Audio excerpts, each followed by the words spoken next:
మీరు చాలా రకాల వడలు తినుంటారు గానీ, ఎప్పుడైనా అలసంద వడలు తిన్నారా? ట్రై చేయకపోతే ఒక్కసారి ఈ అలసంద వడలు ట్రై చేయండి.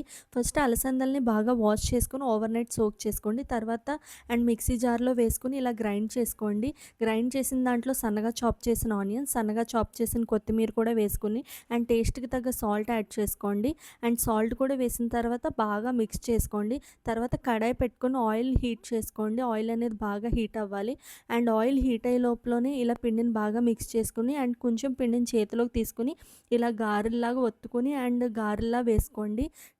ఇవి వడలనేవి చాలా క్రిస్పీగా వస్తాయి టేస్టీగా కూడా ఉంటాయి.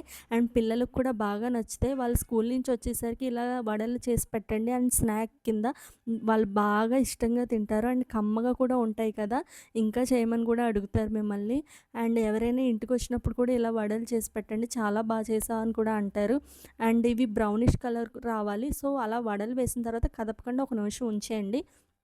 తర్వాత ఇలా బ్రౌనిష్ కలర్ వచ్చేంత వరకు ఫ్రై చేసుకోండి. ఇవి చాలా క్రిస్పీగా కూడా ఉంటాయి. చూసారా ఎంత క్రిస్పీగా వచ్చినాయో?